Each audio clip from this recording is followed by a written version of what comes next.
Ça ne tient pas debout, ça n'a aucun sens, c'est un attrape-niveau. Mais après, le chef de l'État dit qu'il va éradiquer les paradis fiscaux. Ah ah, tremblez, paradis fiscaux, voici François Hollande. Allez, Jean-Marc Ayrault.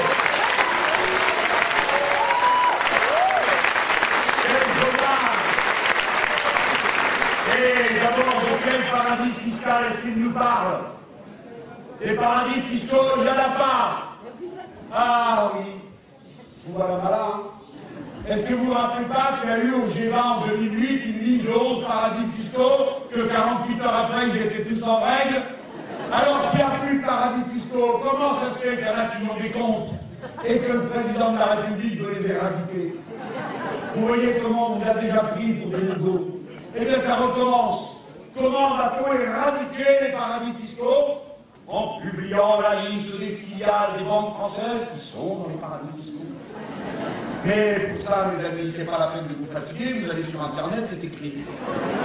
C'est pas la peine de faire une loi pour dire que les Français ont le droit d'aller sur Internet chercher les succursales des banques.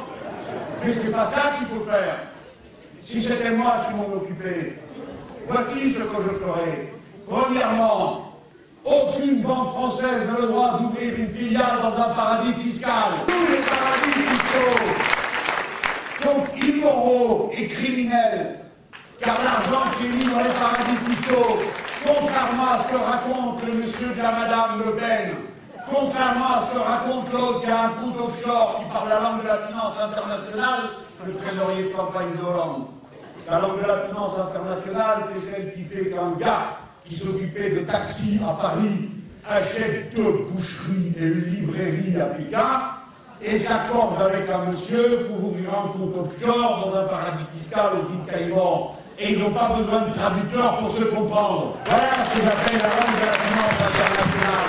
Car il faut publier les noms de tous ceux qui ont un compte dans les paradis fiscaux et qu'on sache combien ils ont, et ça c'est à notre portée. Et si nous voulions, nous, le Front de gauche, si nous ne voulions pas exposer nos camarades, nous pourrions dire aux employés des banques, allez les amis, c'est le moment de rendre public ce que vous savez, parce que nous, la gauche, le peuple, nous savons tout, vu que vous ne savez rien faire comme nous. Tous les comptes existent. Et d'ores et déjà, vous savez qu'il y avait une liste qui a été transmise au ministère des Finances, où il y avait HSBS, il y avait 3000 noms, un certain nombre d'entre eux se sont immédiatement mis en règle avec le fisc. Eh bien, moi, je demande qu'on publie la liste des autres. Si vous voulez vraiment faire la transparence, arrêtez de prendre les gens pour des imbéciles et occupez-vous vraiment de ceux qui sont des criminels endurcis. Parce que quand on place son argent dans un paradis fiscal, ce n'est pas un endroit comme un autre. Selon l'ONU, selon le ministère du budget nord-américain, 98% de l'argent qui se trouve là est un argent impur qui vient de la traite des êtres humains, c'est-à-dire de la prostitution, du trafic de la drogue, du commerce des armes illégales, de l'argent volé au fisc. Il n'y a pas d'argent, c'est criminel. Il suffit qui se trouve dans les paradis fiscaux. C'est donc un sujet suffisamment grave pour qu'on ne le traite pas avec désinvolture, pour qu'on ne s'amuse pas à faire des effets d'annonce conseillés par des agences de communication à 2 balles à la ramasse, pour faire croire aux gens qu'on fait quelque chose au moment même où il est en train de rien faire du tout. Voilà, mes amis, mes camarades, il faut répondre point par point aux braves gens en leur disant « on s'est moqué de vous une fois de plus, mais vous pouvez avoir confiance en nous, car voyez la peur que nous leur inspirons. Savez-vous d'où elle vient cette peur? Savez-vous pourquoi ils diabolisent les responsables de notre courant politique de cette façon? Parce qu'il y a une chose qu'ils sentent et qu'ils savent d'instinct. C'est que nous avons l'intention de faire ce à quoi nous croyons et qu'il n'y aura ni trêve, ni pitié, ni ralentissement pour ce qui est du châtiment de ces criminels.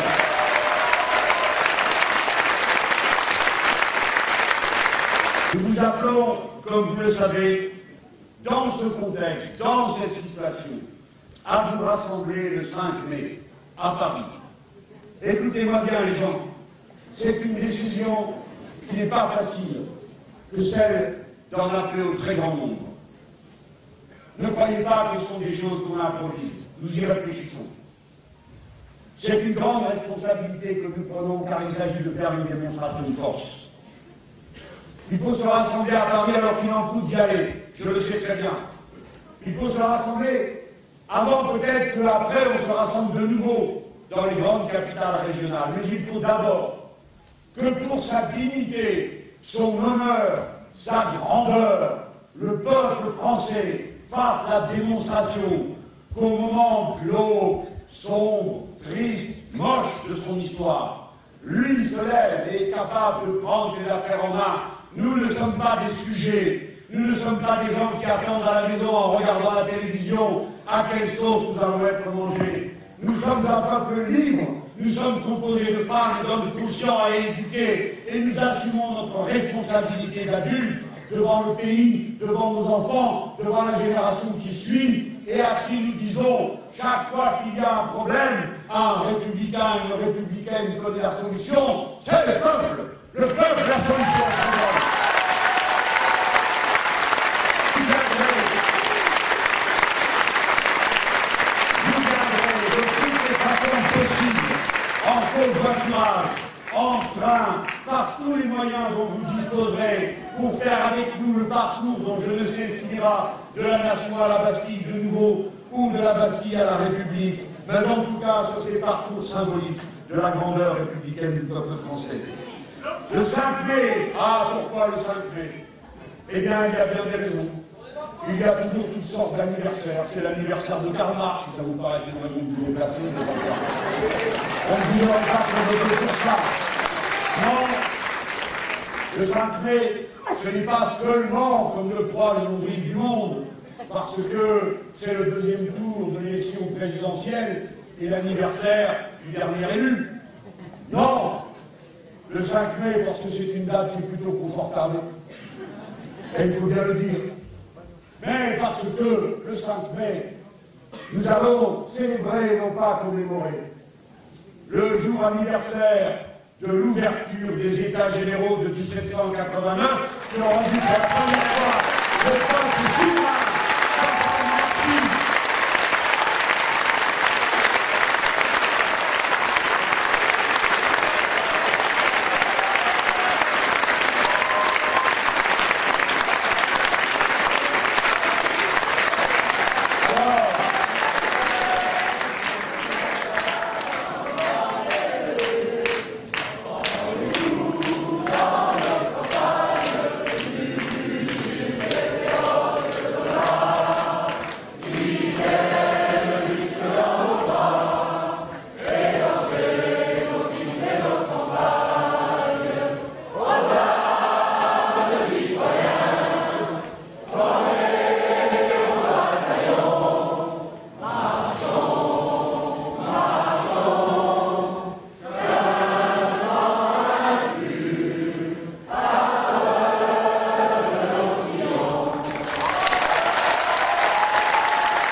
Assassiné par Margaret Thatcher. Vous allez manifester contre les racines de la crise.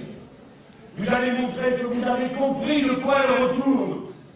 Nous reviendrons avec nos pancartes 6e République, avec nos affiches qui disent « Nous nous rassemblons contre la finance, nous nous rassemblons contre l'austérité.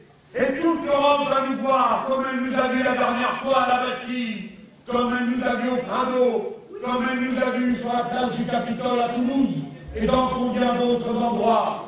Dans toute la presse de l'Europe, dans la presse anglo-saxonne du monde, il y avait des milliers de drapeaux rouges et bleu, blanc, rouge rassemblés à notre appel. Voici la France, celle que le peuple du monde entier aime, cette France des rébellions et des révolutions, la France, la belle, la rebelle, celle qui ne se laisse pas domestiquer et mater, ni par la Commission européenne, ni par l'Europe.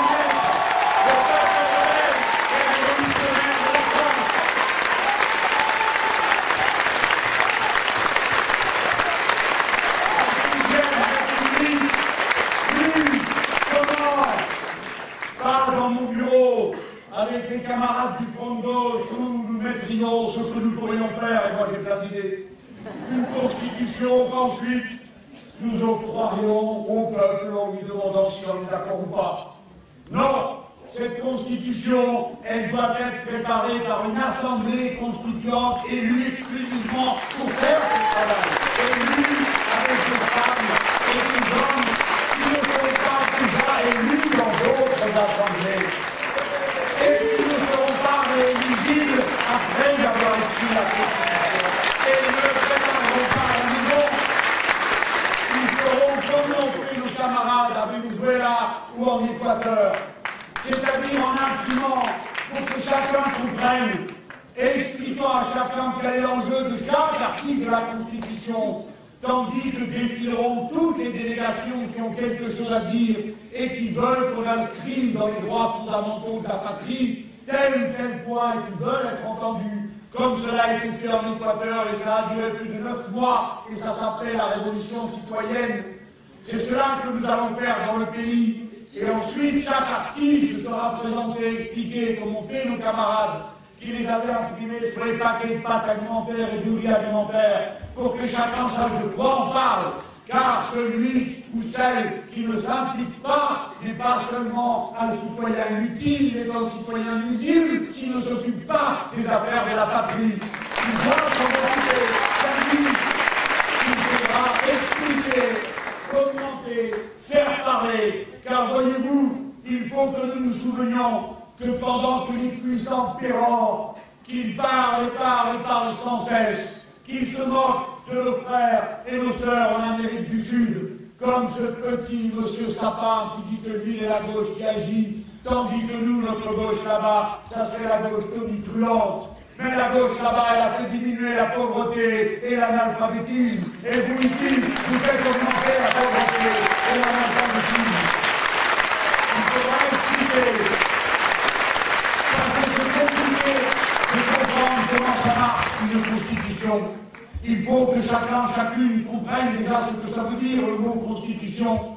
Pourquoi au-dessus de la constitution, il y a les droits de l'homme plus importants que la constitution elle-même. Et pourquoi ensuite la Constitution organise des pouvoirs publics et comment elle le fait? Ce sont des choses qu'il faudra expliquer à chacun, car, je vous le rappelle, dans notre pays, il y a 3,5 millions d'illettrés, et ceci est la honte pour nous tous, car ce sont de braves gens, femmes et hommes, qui tâchent de vivre dignement en étant privés de ce minimum qui leur permet d'être liés aux autres. La première chose que fera le gouvernement du peuple, le gouvernement du front de gauche, ce sera d'alphabétiser les illettrés, ce sera de récupérer, de tendre la main secourable à celui qui dort dans la rue, à celui qui n'a plus de toit, à celle qui ne sait où aller. Ce sera de faire cesser ce supplice sans fin de ces pauvres gens qui, ayant des contrats à durée déterminée de quelques heures, parce qu'on vient mendier quelques heures de travail, ont des amplitudes dans les journées qui détruisent tout, et que l'infâme accord MEDEF, qui a décidé que dorénavant on pourra donner pas moins de 24 heures de travail à ceux qui mendient pour pouvoir gagner dignement leur vie en ayant du travail. Mais on ne leur a pas dit qu'on se moque d'eux. Parce que si maintenant on ne peut pas leur donner moins de 24 heures, il faut savoir que la loi prévoit qu'on pourra mettre 8 avenants. Vous m'entendez? Ça veut dire qu'on pourra leur changer leurs heures de travail et leurs amplitudes 8 fois. Qui peut changer 8 fois l'horaire de la nuit, l'horaire de l'école et chacune des activités du quotidien? Voilà à quoi est soumise la masse pauvre du peuple français. Des précaires, quel que soit leur niveau social, leur niveau de qualification. Voilà toutes ces choses qu'il s'agit de faire cesser impérativement pour que, n'ayant plus peur du lendemain, chacun puisse disposer du temps de se dédier aux autres et de réfléchir au bien commun. Alors cette constitution dont je viens de vous dire comment elle doit être faite, par quels moyens, par quelle intervention, elle a des tâches fondamentales à accomplir. Et nous autres, les gens de gauche, nous avons toujours été partagés entre deux choses qui nous tenaient à cœur. D'une part,